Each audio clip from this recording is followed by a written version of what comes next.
మనం ఏ మంచి పని మొదలుపెట్టినా, ముఖ్యంగా పెళ్లిలాంటి శుభకార్యాన్ని తలపెట్టినా మొదట పూజించేది విఘ్నేశ్వరుడినే కదా. ఆయన్ని పూజిస్తేనే పని నిర్విఘ్నంగా పూర్తవుతుంది. కానీ ఒక గుడిలో మాత్రం ఆ వినాయకుడి అనుమతి లేకుండా అసలు పెళ్లి ప్రయత్నాలే మొదలు పెట్టరు. అక్కడ ఆ వినాయకుడు ఇచ్చే చీటీ పడితేనే పెళ్లి పనులు మొదలవుతాయట. మరి ఆ అద్భుతమైన ఆలయం ఎక్కడుందో, అక్కడ జరిగే మిస్టరీ ఏంటో ఈ వీడియోలో తెలుసుకుందాం. కర్ణాటక రాష్ట్రంలోని ఉత్తర కన్నడ జిల్లాలో ఉన్న ఇడగుంజి పట్టణంలో ఉంది ఈ పవిత్ర ఆలయం. ఇది శరావతి నది ఒడ్డున ఉన్న పురాతన ఆలయం.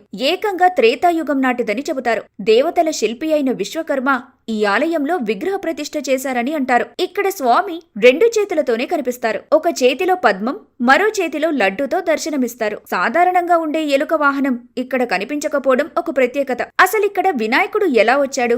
దీని వెనుక ఒక పౌరాణిక కథే ఉంది. ఒకప్పుడు కలియుగ దోషాలను నివారించేందుకు ఋషులందరూ కలిసి శరావతి నది దగ్గర యజ్ఞయాగాలు చేయడానికి సిద్ధపడ్డారు. అయితే యజ్ఞం మొదలుపెట్టిన ప్రతిసారి ఆటంకాలు రావటం మొదలుపెట్టాయి. అప్పుడు ఋషులు నారదుణ్ణి అడగ్గా గణేశుడి చల్లని చూపుంటేనే యాగం విజయవంతంగా పూర్తవుతుందని ఆయన సలహా ఇచ్చారు. నారదుడే స్వయంగా కైలాసానికి వెళ్లి గణేశుడిని యాగశాల వద్దకు తీసుకురాగా ఆయనే అక్కడుండి యజ్ఞం పూర్తి కావడానికి సహాయం చేశారని చెబుతారు. అప్పటి నుంచి ఇక్కడ ద్విభుజ గణపతి కొలువయున్నారు. ఈ వినాయకుడిని అందుకే పెళ్లిళ్లు నిర్ణయించే ఇడగుంజి వినాయకుడు అని పిలుస్తారు. ముఖ్యంగా కర్ణాటకలోని బంది అనే జాతివారు ఒక ఆచారాన్ని పాటిస్తారు. ఒక పెళ్లి సంబంధం కుదిరిన వెంటనే పెళ్లి కూతురు పెళ్లి కొడుకు తరపు కుటుంబాల వారు ఈ ఆలయానికి వస్తారు. వినాయకుడి పాదాల దగ్గర 2 చీటీలను ఉంచుతారు. కుడికాలు దగ్గరున్న చీటీ కింద పడితే అది శుభసూచకంగా భావించి వెంటనే పెళ్లి పనులు మొదలు పెడతారు. ఎడమకాలు దగ్గరున్న చీటీ కింద పడితే దాన్ని అశుభంగా భావించి ఆ సంబంధాన్ని అక్కడితో ఆపేసి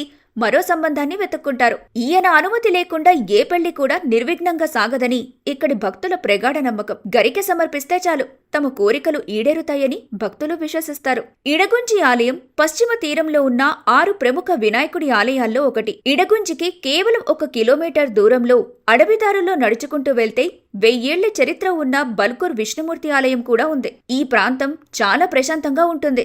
ఏడాదికి దాదాపు 10 లక్షల మంది భక్తులు ఈ ఇడగుంజి వినాయకుడిని దర్శించుకోవటానికి వస్తుంటారు. ఆయన అనుగ్రహం ఉంటే పెళ్లిళ్లు మాత్రమే కాదు, ఏ పనైనా సరే విజయం సాధిస్తుంది.